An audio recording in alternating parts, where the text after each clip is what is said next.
Pues es alguien que admiro mucho también, que estoy muy cerca de ella, alguien que tiene su carácter.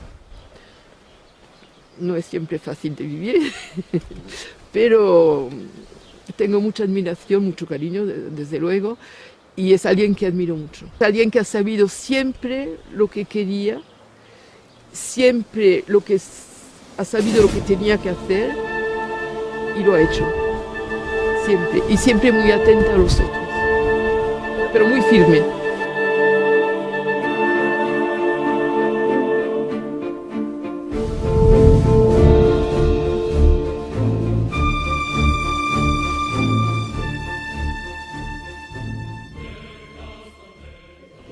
Sara Berenguer nació el 1 de enero de 1919 en Barcelona. Mi padre era albañil y mi madre modista. Y vivíamos al pueblo seco. Cuando hubo la revolución, yo no sabía nada de nada. Pero mi padre era ya un revolucionario desde su juventud, porque estuvo preso en la cárcel varias veces. Pero en mi casa se había dicho que nunca se hablaría de ideas, porque mi madre no entendía nada de esas cosas. Y mi padre le prometió que no se ocuparía más de nada, nunca más.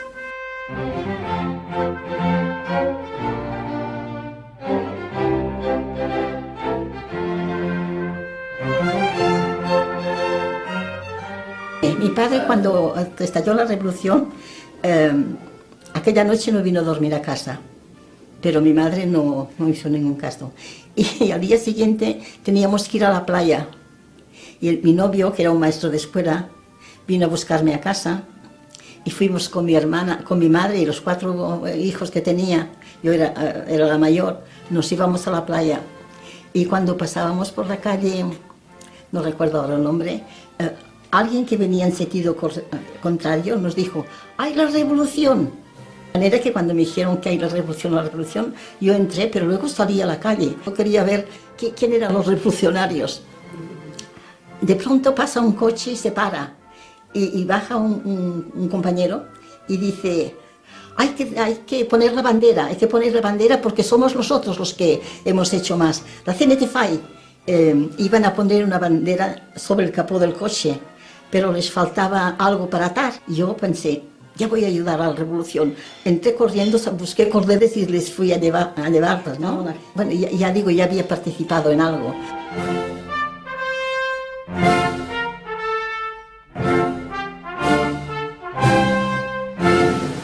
Al día siguiente mi padre vino.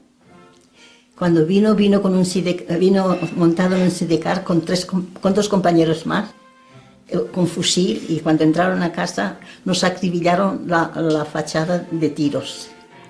Entonces mi padre subió al primer piso para responder con los otros compañeros.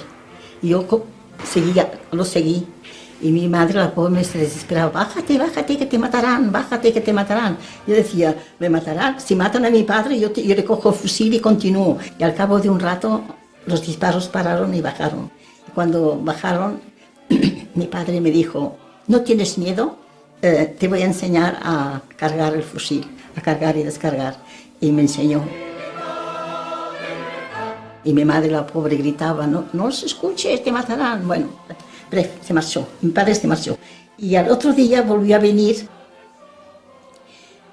y me dijo: nena, quiero hablarte. Dentro de unas horas o no sé, dentro de un rato, nos marchamos al frente de Aragón a defender los aragoneses. Entonces le dije yo: pues yo quiero venir contigo, yo también quiero hacer algo por la revolución. Me dijo: no, tú eres demasiado joven, tú quédate. No, yo quiero venir contigo. Y me dijo: no, si quieres hacer algo para la revolución, vamos al Comité Revolucionario de la Barriada.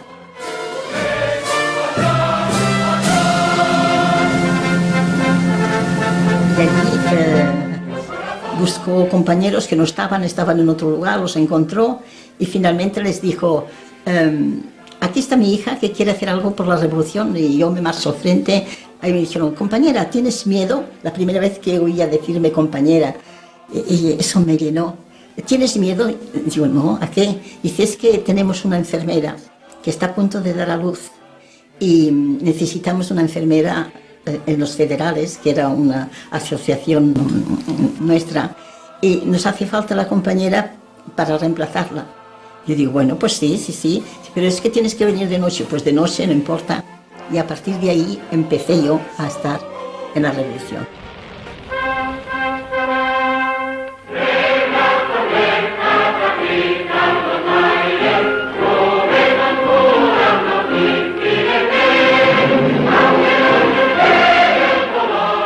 Estuve 8 días de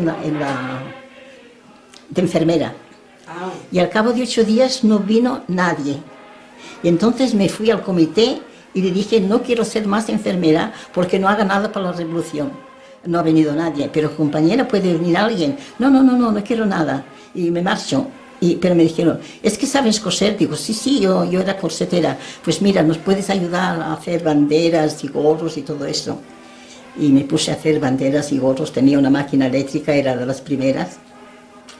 Después me dieron calzoncillos para coser y al cabo de 8 días o 10 vino un compañero del frente, que estaba en el frente, con un papel, un trozo de papel y decía, querida compañera, la primera vez que a mi madre le decía compañera, desde que me he marchado no me he cambiado los calzoncillos, dale un par o 3 de calzoncillos a este compañero.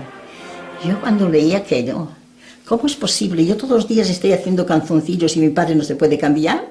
Terminé los calzoncillos y me fui al comité. No hago más calzoncillos. Es una cosa innata, ¿no? ¿Pero por qué? No, mi padre no ha podido cambiarse. Bueno, pero es que son muchos los que están. No hago más. Y me marché. Pero cuando me iba a mi casa pensaba, ¿y ahora qué harás por la revolución? Pues tienes que hacer algo. ¿Qué diría mi padre de ver que abandono?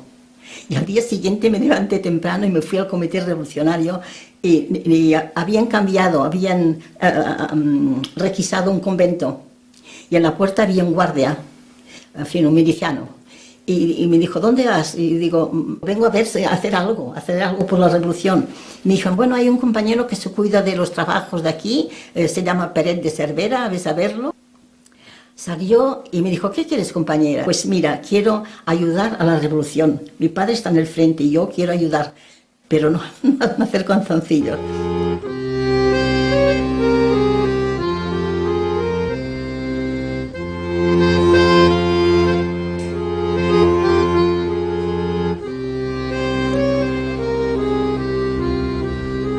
El comité revolucionario se ocupaba por controlar las casas donde habían fascistas, la alcaldía, donde había la Guardia Civil, y en todos estos lugares pusieron, esta gente marcharon y pusieron milicianos para custodiar las casas, ¿no? Después, como vivíamos en la barriada de las Corts, estaba cerca de la Diagonal, también puntos estratégicos con milicianos. De eso se cuidaba el comité revolucionario. Después el enlace con las demás barriadas, constante, y el enlace con el comité nacional o comité regional primero, y sobre todo si teníamos alguna denuncia íbamos a ver lo que pasaba. Se hacían pases para la gente que querían viajar y bonos para la gente que no tenían que comer, y nosotros, el comité revolucionario sabía que eran gente necesitada y les ayudaba.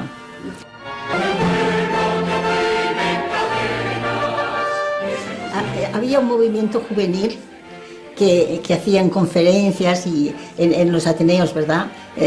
Que España ya había un movimiento, ¿eh? Yo creo que por eso se levantó Franco contra nosotros, porque había mucha juventud, en particular eran naturistas, amaban el campo.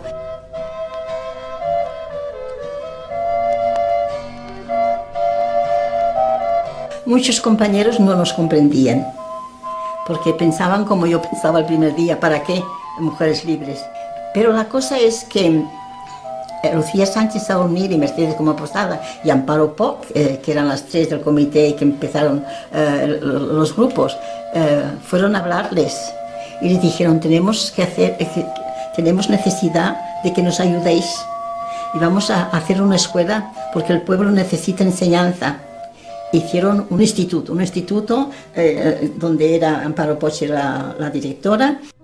Había que pagar a los maestros. ¿Cómo lo íbamos a pagar nosotros? El Comité Nacional de la FAI aceptó pagarnos los profesores. Eso es muy importante. Eso prueba que en el fondo nos consideraban, pero no querían que se... Las mujeres de colaborar en la hermosa obra de la humanidad. Mujeres, mujeres, necesitamos.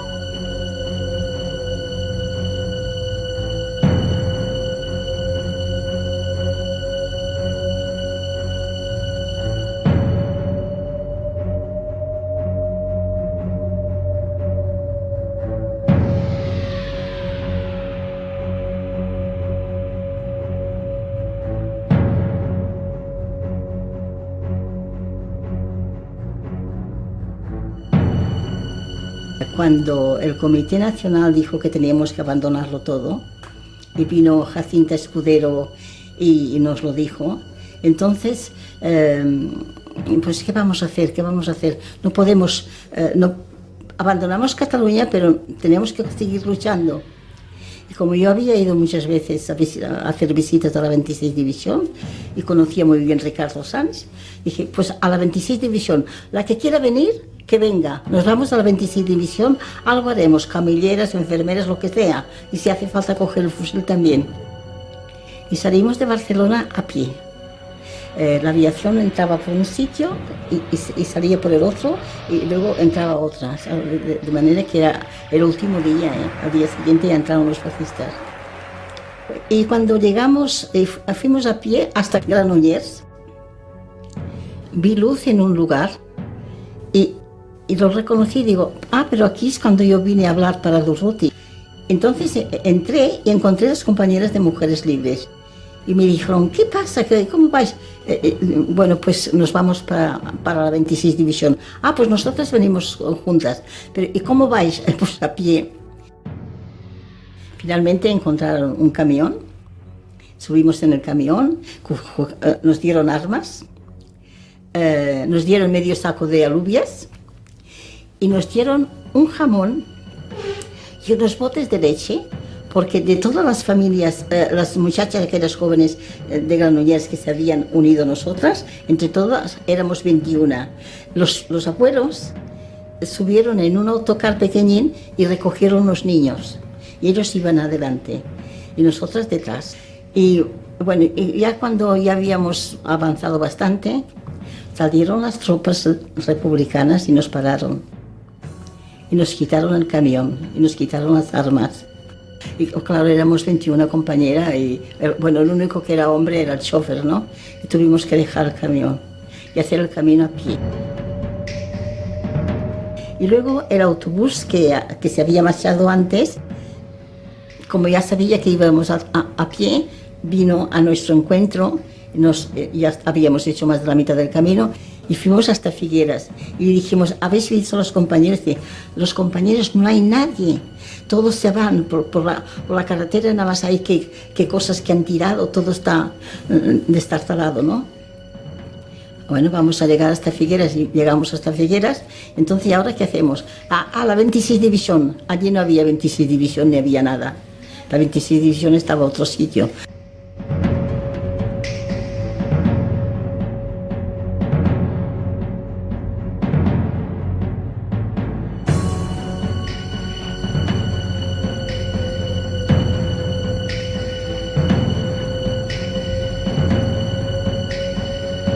Finalmente, cuando llegaba la noche, dijimos, bueno, hemos de tomar una solución. Pasar los Pirineos o pasar por la carretera. Entonces la gente mayor dijo, nosotros pasaremos por los Pirineos. Y nosotras las más jóvenes dijimos, pues nosotras pasamos por la carretera. Porque las otras abuelitas llevaban niños grandes, pero una de nuestras compañeras llevaba un niño que se llamaba Germinal, de meses. Y digo, no vamos este niño no va a pasar la frontera por la montaña, nos lo llevaremos nosotras y ya lo acobijaremos, ¿no? Y así fue. Y ya cuando se iba haciendo de día, nos quedamos sorprendidas de tanta gente que había. Y nosotros creíamos que estábamos solas. Pero tanta gente, y íbamos avanzando, pero no avanzábamos en camino, avanzábamos porque nos íbamos apretujando, porque aquella cola que había pasado aquellos 2 días adelante ya estaba la frontera, pero la frontera no abrían, estaban cerradas. Finalmente abrieron la frontera y fuimos andando. Cuando llegamos a la frontera ya era de noche. Andamos un rato y nos sentamos al suelo en una plazuela, como era muy tarde. Todo las 21 compañera y el niño. Todo de repente oí, Sara, Sara. Y yo digo, ¿quién me llama por aquí? Era Lucía Sánchez Taornit. Y yo digo, ¿y qué haces aquí? Dice, hemos venido a recoger compañeros. Dice, pero ya tenemos el camión lleno, un camión de bestias, ¿no? De traslado de animales. Ya tenemos el camión lleno, no podemos coger más. Pero no os mováis de aquí, esconderos un poco, porque todos los que cogen los llevan a los campos de concentración. A medianoche Lucía volvía y nos recogió. Cuando llegamos a Perpiñán, era la madrugada y nos llevaron a un hotel. Allí había, siempre me acordaré, un plato de sopa y una banana. Y al día siguiente, apenas hacía día, ya volvieron otra vez, me parece que vino Lucía para que fuera al secretariado, porque necesitaban una mecanógrafa. Como yo ya había trabajado en CIA, me conocían muy bien. Entonces fui allí y estuve 2 días trabajando. Pasaban mucha gente que más o menos, algunos tenían familia por Francia o amistades y necesitaban el dinero, porque no tenían dinero francés. Y CIA les avanzaba el dinero que necesitaban. Yo me ocupaba de hacer los recibos y de hacer el control, ¿no? Al cabo de 2 días vino un compañero de Béziers y vino con una furgoneta llena de ropa para repartirla, para que la repartiéramos en CIA a los refugiados, porque claro, yo la única cosa que me llevé de España fue mi pensamiento y mi ideal, ya no me llevé más nada. Y los compañeros sabían que yo tenía familia en Béziers. Y a mí, tan pronto pasamos la frontera, empecé a dar la dirección de mi familia, porque pensé, no sé a dónde nos encontramos, por mediación de ellas siempre nos encontraremos de nuevo, porque no sabíamos dónde íbamos a parar. De manera que el compañero que vino a verme y me dijo, ¿tú tienes familia en Béziers? Pues sí. Pues ¿y quiénes son? Y yo dije, pues no los conocerás. ¿Cómo no los conoceré? Sí, yo conozco a todos los de Béziers. No los conocerás. Me dije, pero dime cómo se llaman. Digo, pues mi tío se llama Rafael Pérez, trabaja en la viña. Y mi tía hace confección y la vende por los pueblos. Ay, me dice Margot, yo la conozco muy bien, Margot. Ay, dice, no te preocupes, yo te llevo. Digo, pero yo no me atreví a marcharme. Y Baruta dijo, vete y ya volverás a venir. Ves a ver a tus tíos que les darás una gran alegría. Y sí, me vine a Béziers. Cuando llegué a Béziers, mis tíos, claro, estuvieron sorprendidos.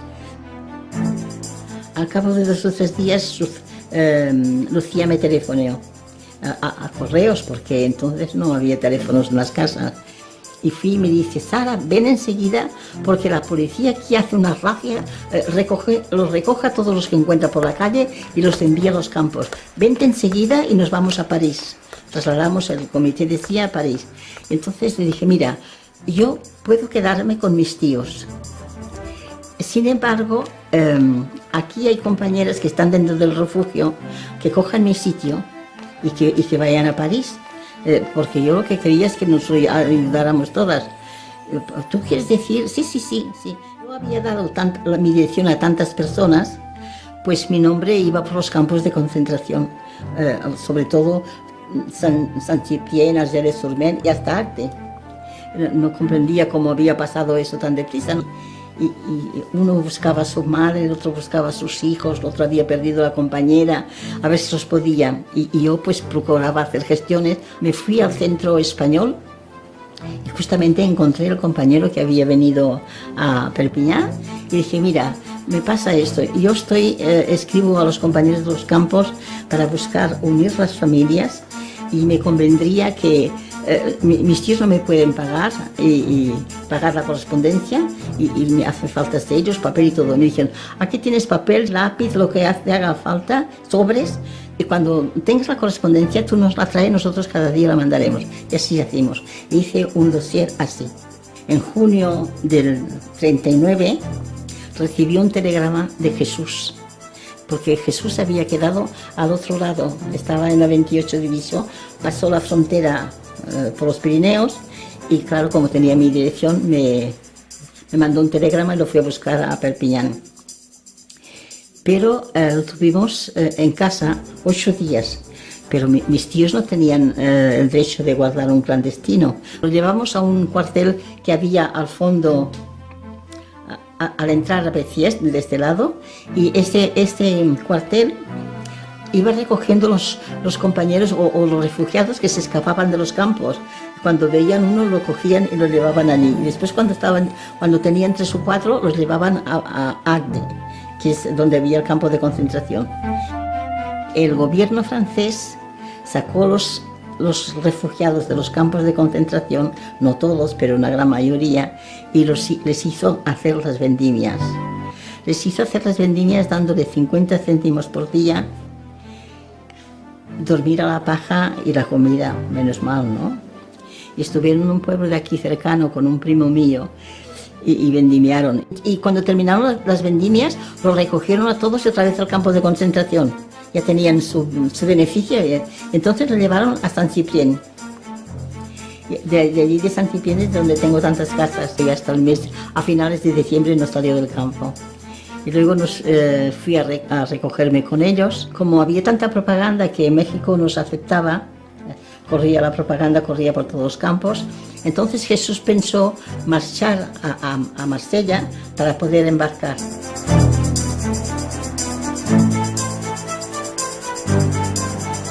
El soldado mexicano alquiló 2 castillos, o sea, una casa grande, sí, un gran casalicio y un castillo.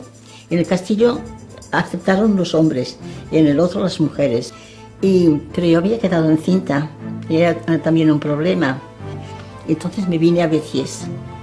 Y mi tía, cuando me vio, la pobre se asustó. Y yo, mira, acompáñame al hospital, iré a ver a la directora de la maternidad. Yo hablaré con ella para que me cojan antes. En fin, entré al hospital antes de hora y le dije que me faltaba 3 semanas, me faltaba casi 1 mes y medio. Pero bueno, estuve bien, les ayudaba a plegar velas y todo, y fue bien. Estando en el hospital me mandaron una carta del consulado conforme me aceptaban para el embarque. Pasó 1 mes, pasó 2 meses, al cabo de 2 meses dije a Jesús, yo aquí no puedo estar más, soy un peso para estas personas. Yo y un niño, yo ayudaba, pero no era eso, ¿no? Y me fui para Marsella. Pero pasa que cuando fui a Marsella fuimos al Castillo Dichoso y él me dijo que podía entrar. Dice, sí, bueno, sí, pero es que hay una epidemia de los niños de tu edad, hay niños que se han muerto y no entres. Bueno, pues entonces, ¿dónde voy? Yo no tengo dinero. Y dijeron, bueno, allí en el pueblo hay un hotel y en el patio tienen unas barracas para la gente que trabaja en ferrocarriles. A veces tienen que pasar la noche en el pueblo y van y alquilan esas barracas por una noche, ¿no? Es allí, es muy barato. Bueno, sí, bueno, iré allí, pero vendré a comer. No, tampoco, no puedes venir a comer porque las mamás van al comedor y no puede ser. Y pues como haré yo no tengo dinero para pagar y Jesús no decía nada. Entonces la compañera que ella me dijo, mira, tú no te preocupes, tú vienes por la mañana, te daremos el desayuno, vienes al mediodía, te daremos la comida y a la noche igual, y te la llevas y comes allí. Entonces me decidí, me fui a ver a la patrona, le dije, mire usted, si quiere, yo vengo, si tiene cosas para coser, yo le coseré, nos arreglaremos con el mes. Y me trajo una cesta así llena de calcetines y medias para coser. Jesús me decía que nos íbamos a ir. No había manera de embarcar. Bueno, y cuando la cosa estaba tan apurada, nos marchamos a Bram. Los compañeros del campo de concentración le ayudaron, sobre todo a él, a buscar un espacio, un lugar para vivir, ¿no? Bueno, y allí en Bram, lo interesante de Bram es que los compañeros que aún estaban al servicio del campo de concentración, habían organizado CNT, el movimiento libertario. Y bueno, claro, nosotros enseguida nos pusimos al habla, ¿no?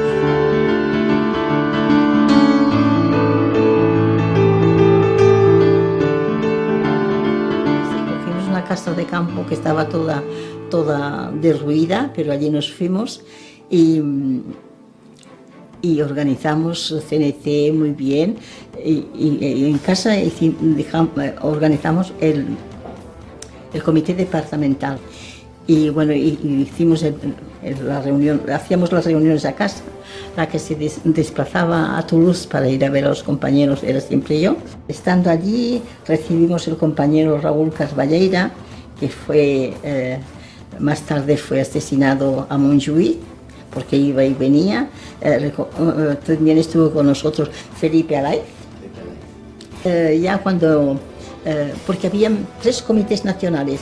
Había un comité nacional en Toulouse, un comité nacional a Montpellier y otro comité nacional en el Cantal. Bueno, había un comité, porque allí donde se agrupaban los compañeros, pues hacían un comité nacional, porque no sabían que había otro, ¿no? Finalmente los de Montpellier se dieron cuenta que había el comité nacional en Toulouse, el secretario era Juan Molina, y decidieron de hacer una reunión a Béziers para unificar, ¿no? Y cuando se terminó la reunión, el compañero cogió toda la documentación, se marchó a la estación para volver a Abraham, pero la estación estaba así de SS y pedían los papeles. Entonces él se volvió de inmediato a la casa donde lo había recogido y les dije, guardarlo todo, yo no puedo subir al tren. Yo les dije, bueno, pues yo iré. Y me vine a Béziers, fui a la casa que me dijeron y tuve la sorpresa que eran 2 de las compañeras, yo no sabía quién eran, ¿no? 2 de las compañeras que pasamos la frontera juntas, que eran de Mujeres Libres.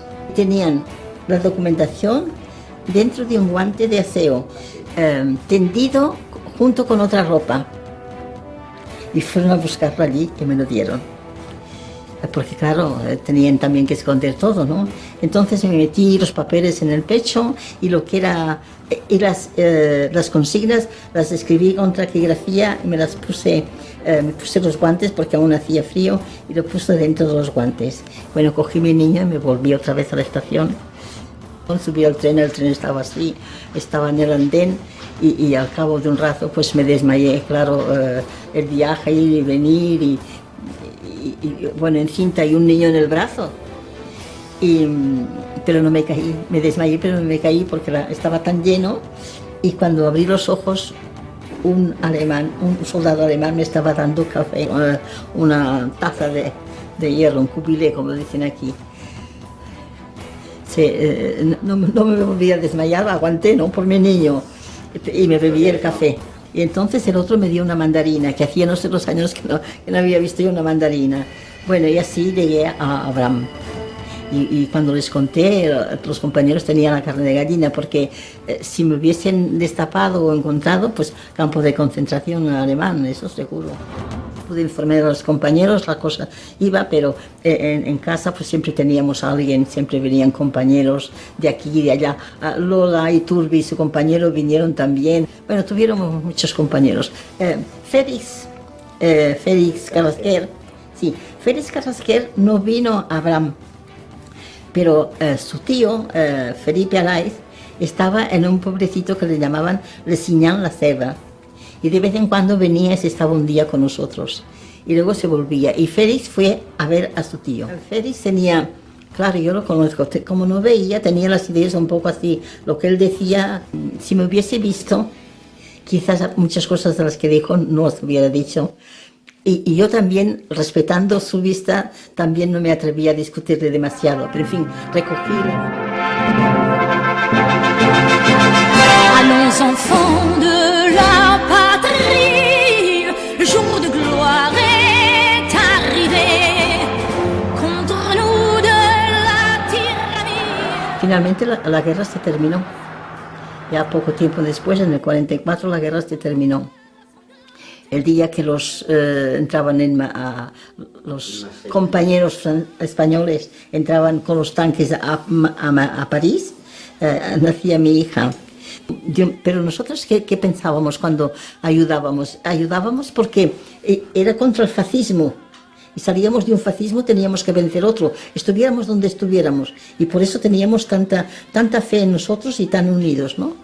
Y ya la guerra se terminó y decidieron de hacer reuniones en cada región para nombrar los secretarios de región. Y en el Oda, que era nuestra región, se presentó como secretario Jesús y Ángel Aranzáez, que era tan amigo mío, que estaba con los contra España, como ellos decían, ¿no? Sí. Y Jesús se fue a de Cazevilla, que fue donde hicieron el meeting, habló y finalmente salió Jesús secretario. Si vinimos a veces. Y lo pasamos muy mal. Lo pasamos muy mal porque él creía que encontraría enseguida, volviendo otra vez, habiendo trabajado como había hecho, de pintor. Pero aquí, pintor, justo las casas al interior, y creía él pintor de arte, nadie le daba trabajo, y pasamos mucha mala época. Menos mal que yo me puse a coser y durante mucho tiempo comíamos de lo que yo ganaba trabajar. Vamos a llegar al 63. Yo tuve una doble oclusión intestinal y fui hospitalizada. Estuve muy enferma, estuve muy mal. Y cuando apenas había, porque estuve 8 días en medio coma, y a los 8 días, un día vino Jesús, Salvador Gorruchari y Alberola. Bueno, y digo, Sara, venimos porque te tenemos que contar algo. No se daban cuenta en la situación que yo estaba, pero bueno, a mí no me importaba. Si eran cosas nuestras, aceptaba. Acaban de asesinar a Delgado y Granados. Fíjate tú, al día siguiente me vinieron a dar la noticia esta. Y luego se marcharon. No, Granados y Delgados, antes de pasar allí, tenían que pasar por aquí. Porque esto era el descanso, ¿no? Los que venían de España venían y estaban aquí. Estaban una noche, un día o unas horas y luego se marchaban, ¿no? Muchos de ellos empezaron porque los grupos iban y venían. Alguien nos delató. Entre los grupos que debía haber algún chivato. Y alguien nos delató y toda Francia, donde habían compañeros que pertenecían a estos grupos, fueron detenidos la mayoría, ¿no? Y aquí, claro, también nos delataron a nosotros y vinieron a detener. A las 7, aún no era las 7 de la mañana, picaron a la puerta, Jesús se levantó y era el policía. Y cuando abrió la puerta le dijo, Policía Nacional, ustedes hacen parte de una organización de malhechores, ¿sí? Y Jesús se quedó un poco sorprendido y dijo, no, sí, y su mujer, ¿dónde está su mujer? Y yo, como oí, me levanté y vine aquí y dijo, quedan los 2 detenidos. Pero finalmente uno de ellos dijo, déjala, no nos llevamos. Y los otros le dijeron, pero tú te responsabilizas. Y dijo, sí, yo me responsabilizo. Pero lo que no me esperaba yo es que al cabo de un momentín volvieron otra vez. Pero antes que volvieran, ya mi germinal se había levantado y le había dicho, ¿ves a la federación local? ¿Ves a ver al secretario, que se llamaba Salinas? Y dile que la policía ha venido a detenernos para que no cojan a nadie más y porque teníamos un periódico clandestino que se hacía para España. Y lo hacía Gorruchari, Octavio Alberola, todo eso. Y aquí me lo traían y era yo la que lo distribuía, ¿no? Se lo había dado el secretario. Y el secretario, en vez de romper los periódicos, se los dio a Germinal para que los volviera aquí. Germinal me vino en bicicleta con los periódicos de la puñeta, ¿no? Pero a partir de entonces, el movimiento libertario hizo marcha atrás y no aceptaban los grupos de jóvenes, que había sido un acuerdo dentro de un pleno de ayudar a la juventud de España. Y por eso Octavio había organizado tanta cosa, había Mera, había García Oliver, que había venido de México para esto, ¿no? Era una cosa para que la gente pudiera pasar al otro lado y hacer cosas, ¿no? Entonces a los jóvenes que llevaban esta actividad los rechazaron y dieron consignas a las federaciones locales de no aceptar ninguno. Yo no lo sabía, pero los resultados fueron estos, ¿no? La cosa es que una de las veces Francisco Abarca, que estaba en Bélgica, de los que siempre iba también con Octavio Alberola, mandó un telegrama al secretario de nuestra federación local para decirle que llegaba, para no perder tiempo. Cuando llegamos allí nos recibió, que él no tenía nada que recibir, y porque le mandaba telegramas. Bueno, nos recibió muy mal y nos marchamos. Entonces yo le dije a Abarca: sí, tú no te preocupes, la federación local te rechaza, porque él era el secretario, pero nuestra casa está siempre abierta, estará siempre abierta. Y yo cuando vi que la federación local nos rechazaba, me fui a ver a los socialistas y les dije: mira, tenemos un grupo que va a España porque va a hacer propaganda antifascista y los compañeros se exponen. Yo quisiera saber si vosotros podéis apoyarlos. Y me dieron enseguida el sí. Lo que no hicieron los compañeros del movimiento libertario, lo hicieron los socialistas. Entonces los socialistas se reunieron 2 o 3 veces a nuestra casa. La reunión era de ellos, pero se reunieron a nuestra casa, en Béziers, donde teníamos el almacén. Entre ellos había una mujer que era diputado del departamento, que era maestra de escuela y alcalde de un pueblo cercano de aquí. A cabo de poco tiempo le dijo a Jesús: tengo material durante la clandestinidad, durante el maquis, tenemos material. Y vino un compañero de la frontera y nos dijo que él conocía esa clase de bombas. Y vino el compañero Abarca de Bélgica y fuimos a buscar el material. Fuimos a buscar el material porque yo era la única que conocía a esta señora.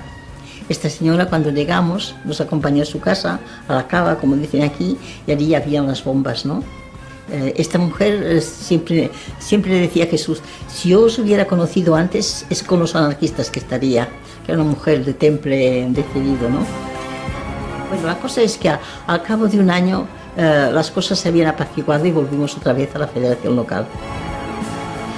Cuando volvimos a la federación local, en el 65, se organizó el congreso en Montpellier. Entonces la federación local nombró a 2 delegados, a Vicente Granero y a Jesús Guillén, y fueron a la reunión, fueron al congreso. Y había José Peirats, que representaba Venezuela, había Acracio Ruiz, que representaba, que era el delegado de Inglaterra, había Marsella, Acracio Bartolomé, había Mera, había, Aurelio Fernández, que había sido no sé qué en España muy importante. Bueno, habían muchas delegaciones. Pero la cosa es que como no aceptaban lo que la juventud hacía, dijeron que Mera había hecho malversación de fondos. Claro, Mera era una persona honrada, a más no poder. Hubo muchas discusiones y a la segunda sesión la cosa fue tan descarada que muchas delegaciones de las grandes ciudades se marcharon y abandonaron el Congreso, ¿no? Y se quedaron las pequeñas. Y el delegado de nuestra aquí, Jesús, se marchó, pero el otro se quedó. Bueno, cuando tuvimos la reunión para informar, Jesús informó un poco, no informó mucho, y luego el otro enseguida, informó, y informó de una manera que yo no estaba de acuerdo. Le dije yo: ¿pero qué ha pasado?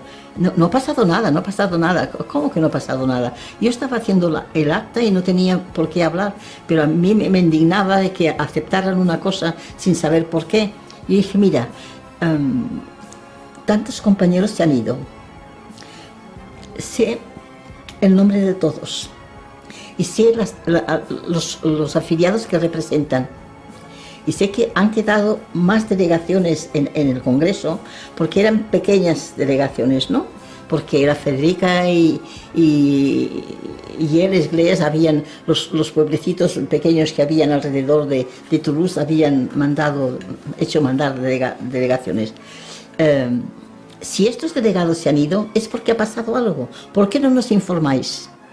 Entonces el otro que iba con Jesús enseguida se levantó y explicó, pero a mí no me convenció. Dijo, no, yo no estoy de acuerdo.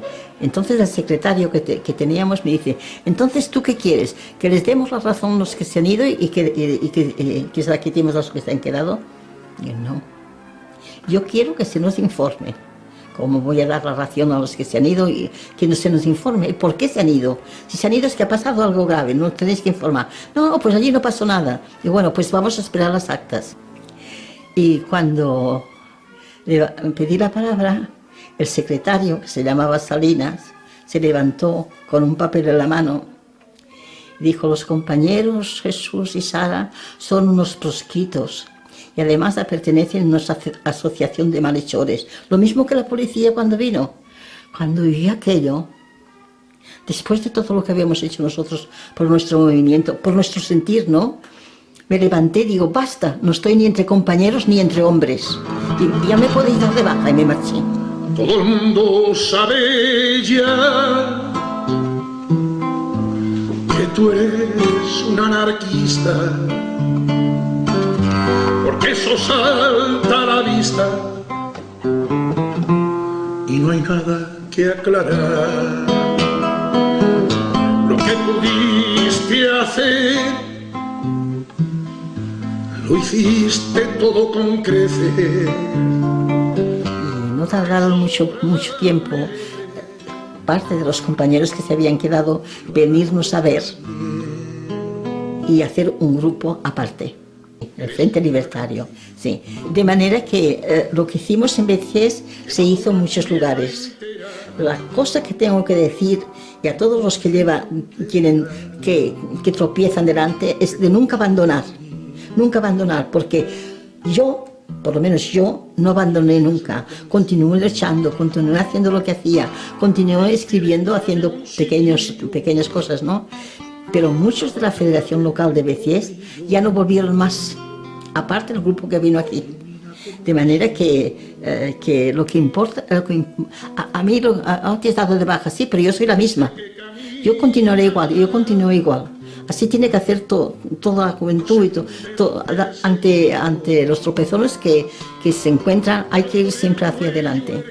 Bueno, la cosa es que nos reuníamos aquí y a poco tuvimos noticias de que en Toulouse habían hecho un grupo, en París, en Marsella, y los primeros grupos que se reunieron en Toulouse.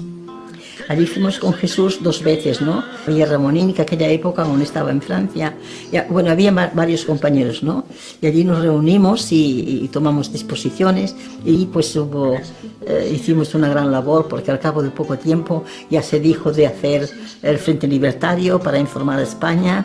Se mandaba por toda Francia y para España hacían una edición especial con papel fino para que pudiéramos mandarla a España. Y de eso me ocupaba yo. Y así hemos continuado. Yo quisiera que la juventud no parara nunca y se fuera hacia adelante, la juventud y los menos jóvenes, porque no hay que pararse nunca cuando hay un corte o algo que nos trastorna, hay que continuar la lucha. Y es de la única manera que el mundo avanza. Cualquiera que sea izquierdista, pero si es un anarquista, ese se podrá quedar. La anarquía es un sentimiento de cada persona y se nace anarquista. No se hace anarquista, se nace anarquista. Nacer anarquista es nacer con un sentimiento dispuesto a ayudar a la solidaridad, a entreayudarse, porque si no es así no puede ser. La lucha se lleva para todos, no para sí mismo. Entonces ya no se es anarquista, porque ya se es egoísta, ¿no? Pero el anarquista es el que ve el mundo que sufre y que da su vida, inclusive para realzar a los compañeros que sufren y a los demás. Ese es mi punto de vista. Y venga lo que venga, él sigue adelante con su idea, ¿no? Con su idea de reivindicación de la humanidad, de la solidaridad y de la fraternidad. Porque las ideas son de siempre. Eso nunca puede morir. Sí. Y los sentimientos también. son cosas que nunca pueden morir. El día que mueran los sentimientos y el amor, se acabó el mundo. Pero eso no se morirá nunca, por mucha gente mala que haya. ¿Sí? Yo pido a la juventud que continúe igual, y que no sean perezosos para afrontar la vida, porque luego los resultados son muy malos. ¿Sí? Bueno, ya hemos terminado, ¿no? Y hay un abrazo para todos los que puedan oír. Juillet 1936, dans les casernes catalanes, la mort bute sur les milices et le peuple compte ses armes. Dans les villages et les hameaux, les paysans groupent les terres en un seul et riche morceau et passe le vent libertaire.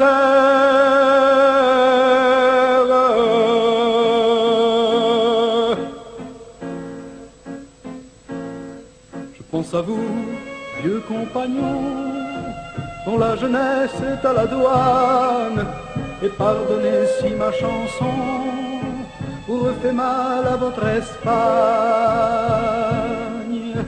Mais j'ai besoin de vous apprendre, j'ai envie de vous ressembler. Je gueulerai pour qu'on entende ce que vous m'avez enseigné.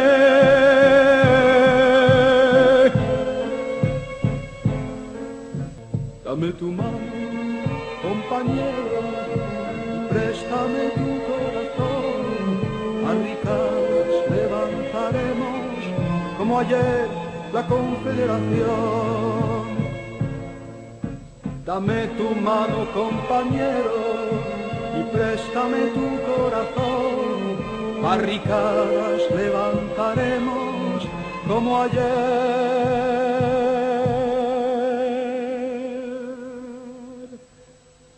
La Confederación.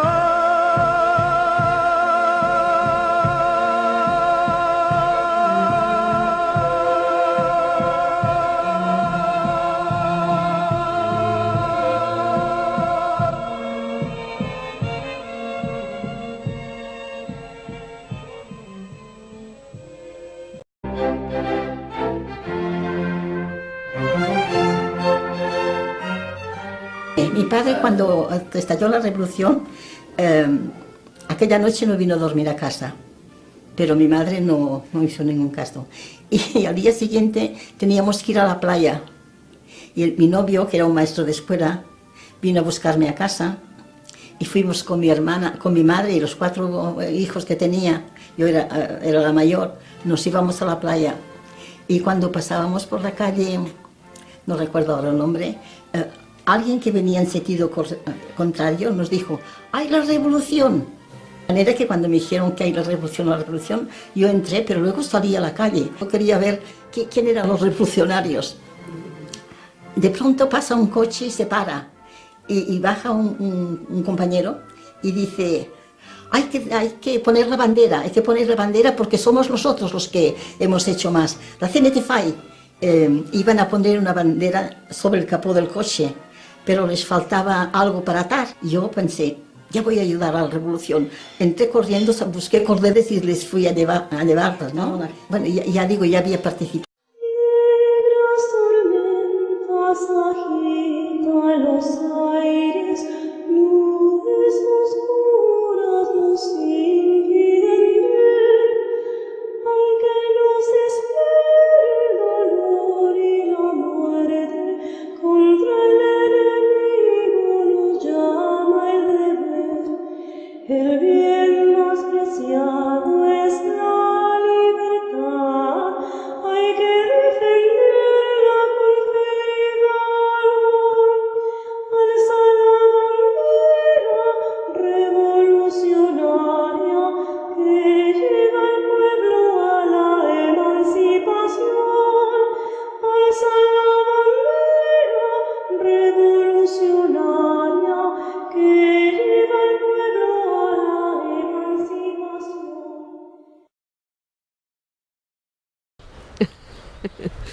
Pues es alguien que admiro mucho también, que estoy muy cerca de ella, alguien que tiene su carácter. No es siempre fácil de vivir, pero Tengo mucha admiración, mucho cariño, desde luego. Aragoneses. Entonces le dije yo, pues yo quiero venir contigo. Yo también quiero hacer algo por la revolución. Me dijo, no, tú eres demasiado joven. Tú quédate. No, yo quiero venir contigo. Y me dijo, no, si quieres hacer algo para la revolución, vamos al Comité Revolucionario de la Barriada.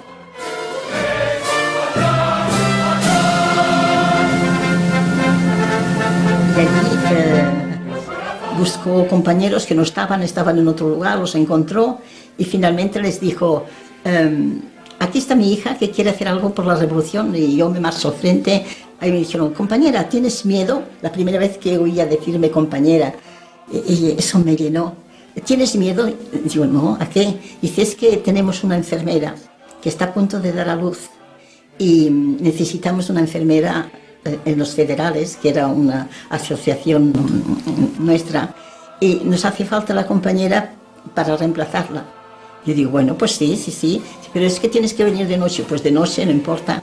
Y a partir de ahí empecé yo a estar en la revolución.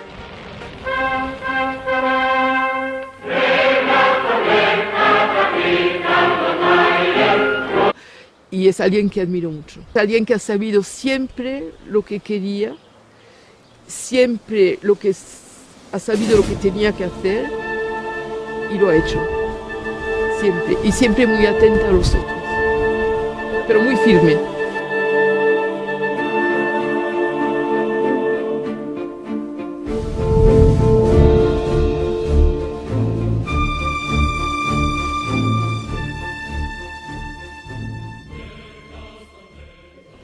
Sara Berenguer nació el 1 de enero de 1919 en Barcelona. Mi padre era albañil y mi madre modista. Y vivíamos al pueblo seco. Cuando hubo la revolución, yo no sabía nada de nada. Pero mi padre era ya un revolucionario desde su juventud, porque estuvo preso en la cárcel varias veces. Pero en mi casa se había dicho que nunca se hablaría de ideas, porque mi madre no entendía nada de esas cosas. Y mi padre le prometió que no se ocuparía más de nada, nunca más.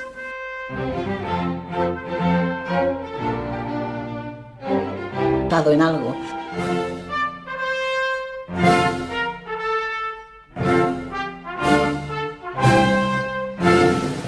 Al día siguiente mi padre vino. Cuando vino montado en un sidecar con 2 compañeros más, con fusil, y cuando entraron a casa nos acribillaron la fachada de tiros.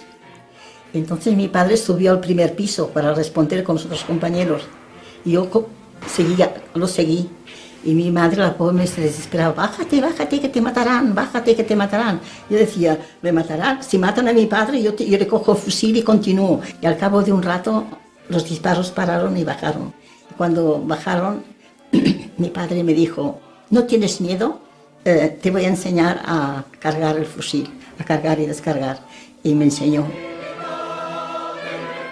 Y mi madre, la pobre, gritaba, no se escuche, te matarán. Bueno, se marchó, mi padre se marchó. Y al otro día volvió a venir y me dijo, nena, quiero hablarte. Dentro de unas horas o no sé, dentro de un rato, nos marchamos al frente de Aragón a defender los aragoneses.